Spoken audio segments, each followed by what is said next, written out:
So budget prepared and allocated to the government.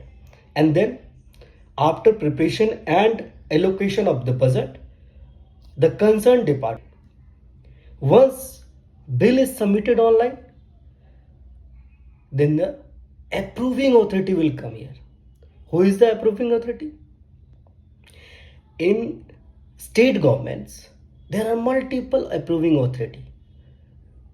So they have their GFR, that they have no given approval limits कि कौन सा अधिकारी होगा, किस उसका कितना लिमिट होगा, कितने लिमिट तक का वो बजट को वो बिल को अप्रूव कर सकता है. तो इस तरह से करके DFPR बना हुआ है इनका. इस DFPR के अकॉर्डिंग ये अप्रूवल देते हैं. अब अप्रूवल हो गया, अप्रूवल होगा, उसके बाद क्या होगा?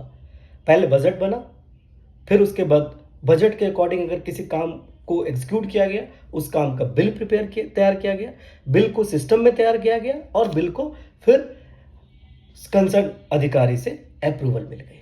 अब अप्रूवल हो गया, approval within this all are thing is working within the one system. So bill is passed. Now the time come to payment of bill. So अब उसके बाद क्या होगा? बिल का पेमेंट होगा. तो बिल का पेमेंट भी यहां पे ऑनलाइन होता है. The bill is once the bill is approved,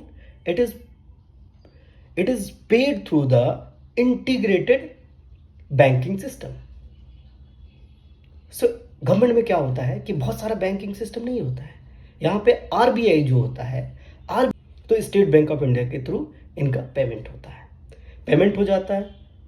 पहला स्टेप क्या था हमारा? बजट बना, बजट का अप्रूवल हुआ, स्टेट गवर्नमेंट को सारे डिपार्टमेंट को एलोकेट हुआ. अब एलोकेट होने के बाद उस बजट का फिर से बजट के अकॉर्डिंग खर्चा हुआ. खर्चा होने के बाद क्या हुआ? बिल बना. बिल बनने के बाद उस बिल का अप्रूवल जो DFPR के अकॉर्डिंग है अप्रूवल होगा और उसके बाद जब वो पेमेंट हो जाएगा तो it automatically record the all accounting transactions in system.